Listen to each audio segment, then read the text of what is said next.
Hello at welcome sa Cloud B Movie Recap. Ang pelikulang ikukwento natin ngayon ay ang Next Gen. Bago tayo magsimula ay maaari lamang mag-iwan ng subscribe, like and share. Halina't simulan na natin. Nagsisimula ang pelikula sa modernong panahon na may sapat na mga robot para gawin ang bawat gawain na maiisip ng isang tao. Ngunit ang teknolohiyang ito ay ginagawang mas nakatuon ang mga tao sa mga robot kaysa sa kanilang mga kaibigan at pamilya. Ipinanganak ang batang babae na nagngangalang Mai sa futuristics na mundong ito. Sa una, ang lahat ay tila kahanga-hanga. Mahal ng kanyang mga magulang na sina Matthew at Molly ang kanilang anak na babae. Ngunit biglang lumayo si Matthew sa kanyang pamilya at tuluyang umalis ng kanilang tahanan. Bilang isang ina, kailangan ni Molly ng tulong mula sa mga robot kaya nagdala siya ng isang grupo ng mga ito. Ang tila isang maginhawang teknolohiya ay napatunayang isang istorbo na nagpapalayo kay Molly mula sa kanyang anak na babae. Inakala niya na ang isang robot ay tutugon sa mga pangangailangan ni Mai, ngunit ang tanging nais ng batang babae ay ang pagmamahal ng kanyang ina. Makalipas ang ilang taon, namatay ang kanyang ama at nag-iwan ng malalim na peklat sa buhay ni Mai. Ang pagkawala ng kanyang ama at pananabik sa pagmamahal ng kanyang ina, lahat ito ay naging dahilan upang magkaroon si Mai ng isang rebelde at introvert na personalidad. Ayaw niya sa mga robot dahil inilayo ng mga ito ang kanyang ina at mas gusto niyang panatilihing nakakulong ang sarili sa kanyang silid. At ngayon siya ay teenager na ngunit masama ang kanyang ugali, ngunit hindi alam ng kanyang ina na ayaw ni Mai sa kanilang pupuntahan. Binigyan lang niya si Mai ng robot brush para ayusin ang buhok, dahil dapat silang magmukhang presentable ngayon habang pupunta sila sa seremonya ng paglulunsad ng pinakabagong robot ng pinakamalaking tech na kumpanya, ang IQ Robotics. Gayunpaman, mas interesado si Mai sa football match na nagaganap sa malapit na stadium. Tinanong niya ang kanyang ina kung maaari silang tumingin ngunit ang kanyang ina ay walang oras para sa kanya tulad ng dati, kaya nagpasya si Mai na mag-isa at nagsimulang maglakad pababa ng elevator. Napansin siya ng isang robot na security guard at pinayuhan siyang pumunta sa tamang daanan. Sa halip na pakinggan ito, tumalon si Mai sa robot at kinaladkad ito sa bintana para panuurin ang laban ng football. Ang robot ay nagsimulang mawala ng kontrol at bumagsak kasama si Mai. Sinubukan niyang tumakas ngunit nahuli siya ng isa pang robot at inutusan siyang bumalik sa kanyang ina. Nakita ni Mai ang isang robot tunnel sa malapit at tumalon sa loob nito. Dinadala siya nito sa panloob na sistema ng gusali at hindi sinasadyang napunta siya sa isang lihim na laboratorio. Ito ay pag-aari ng IQ Robotics, head scientist at co-founder na si Dr. Tanner Rice. Gumagawa siya ng isang espesyal na robot na tinatawag na Project 77. Hindi ito perpektong palakaibigan at hindi nakakapinsala tulad ng iba pang mga robot doon. Sa halip, ito ay binuo sa ibang paraan na may mga espesyal na kagamitan. Gayunpaman, nangangailangan pa rin ito ng ilang pagbabago at si Dr. Rice ay walang oras para doon sa ngayon. Umalis siya para sa event ng kumpanya nang hindi na mamalayan na naroon si Mai sa kanyang lab. Na-curious siya tungkol sa robot at hinawakan ito. Nagising si Project 77 at nagpakilala siya kay Mai. Tinawag niya itong hangal na robot at tinanong kung sa tingin niya ay magiging best bud sila at magsasama sa paglalakbay at pagtuklas ngunit hinding-hindi iyon mangyayari. Nahanap ng robot security si Mai at ibinalik sa kanyang ina ngunit kinabisado ng Project 77 ang bawat salitang sinabi niya.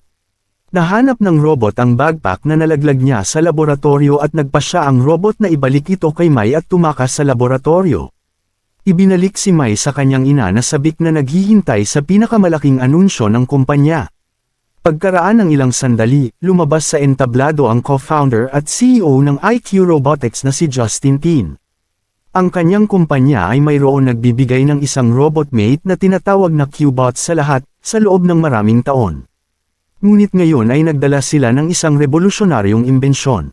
Tinawag ito ni Justin na Gen 6 at naniniwalang gagampanan nito ang lahat ng pangangailangan ng sangkatauhan.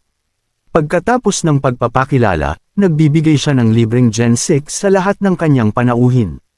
Pagkatapos ng palabas, tinanong ni Justin si Dr. Rice kung bakit hindi siya pumunta sa seremonya. Tinitingnan pa rin ni Dr. Rice ang Gen 6 programming at naniniwalang hindi pa ito ganap na maayos. Ang Gen 6 ay hindi pa handang ilunsad sa publiko dahil nangangailangan pa ito ng ilang karagdagang pagsusuri, Tutol si Justin sa ideyang iyon at pinilit si Dr. Rice na tanggapin na magiging malaking tagumpay ang Gen 6. Pagkatapos ng kanilang pag-uusap, ipinaalam sa kanya ng Q-bot ni Dr. Rice na nakatakas ang sikretong robot. Nahanap na nito ang sasakyan ni Mai at sinundan ito upang ibalik ang kanyang backpack. Kinikilala siya ng robot security bilang isang panganib at sinabihan siyang huminto. Hindi tulad ng ibang mga robot, ang Project 77 ay may kakayahang umatake. Pinabagsak nito ang lahat ng mga robot na humaharang sa kanyang daanan sa kalsada, kaya nagpadala sila ng isang buong hukbo ng mga security robot upang mahuli ang Project 77. Ang highway ay nagiging isang tila digmaan at ang Project 77 ay nakatanggap ng maraming pinsala bago mahulog sa tulay. Ang kanyang memorya ay nasira at maaari lamang itong makatanggap ng isang limitadong halaga ng data mula ngayon. Samantala, nakarating si Mai sa kanyang tahanan at ipinagpatuloy ang kanyang boring na buhay. Kahit sa paaralan, lahat ay inookupahan ng mga robot. Ang kanyang mga guro ay mga robot din at ang kanyang mga kaklase ay laging abala sa kanilang mga Q-bot. Walang sino man ang may oras para mag-aral o makipagkaibigan. Upang mawala ang kanyang pagkabagot, pumasok si Mai sa football ground ng paaralan.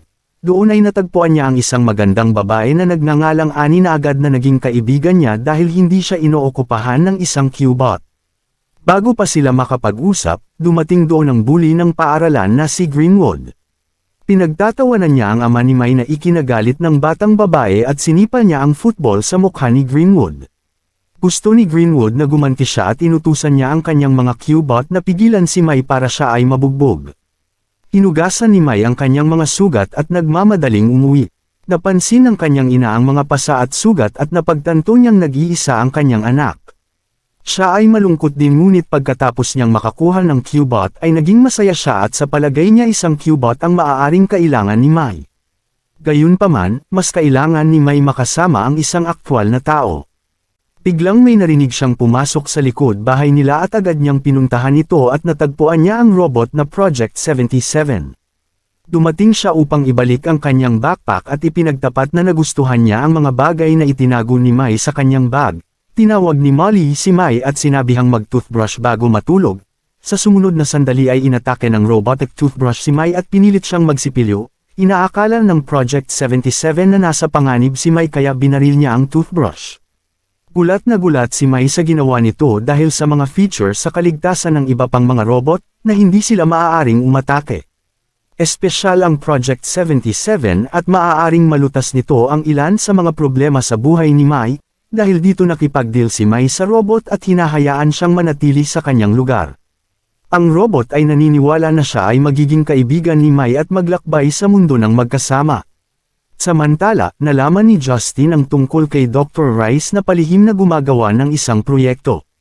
Hindi niya gusto ang scientist na naaabala at hiniling kay Dr. Rice na unahin gawin at tumuon sa produksyon ng Gen 6. Gusto ni Justin na ang bawat sambahayan sa mundo ay magkaroon ng kahit isang Gen 6. Kinaumagahan, pumasok si Mai sa paaralan at hinamon ng bully na si Greenwood. Inutusan ng bully ang kanyang mga Q-bot na umatake ngunit sa pagkakataong ito, may robot na rin si Mai, at winasak ng kanyang robot ang mga Q-bot.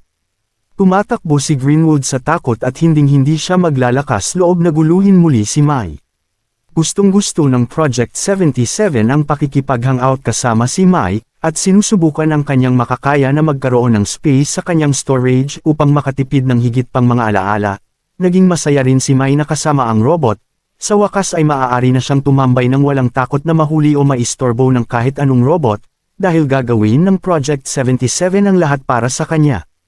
Gayunpaman, ang kanilang mga aksyon ay nasa buong social media na. Inakala ni Justin na nawasak na ang robot, ngunit pagkatapos malaman na maayos pa ito, sinabi lang niyang hindi ito bahagi ng IQ Robotics. Gayunpaman, kailangan niyang hanapin ito bago mawala ang lahat ng mga bagay-bagay sa kanyang kamay. Samantala, si Mai at Project 77 ay gumawa ng isang espesyal at masayang oras ng pagkakaibigan.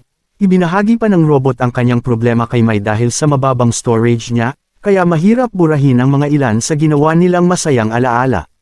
Iminungkahi ni Mai na tanggalin ang isa kung saan tinawag niyang tanga ang robot, at nais niyang palitan ang sandaling iyon ng mas maganda. Kinabukasan, sinubukan ng robot na konbensihin si Mai na gumawa ng hindi gaanong karahasan, hindi ba pwedeng maglalaro at e-enjoy na lamang nila ang panahon. Hindi sumang-ayon si Mai at sinabi sa robot na dapat niyang suportahan ang bawat ginagawa nito, kung gusto nitong manatili bilang kanyang kaibigan. Samantala, si Dr. Rice ay pinahirapan ni Justin at inutusang hanapin ang nawawalang robot sa lalong madaling panahon. Ginamit ni Dr. Rice ang feature na Q-Bots camera upang hanapin ang Project 77 at alamin ang tungkol kay Mai at hanapin ang kanyang tirahan.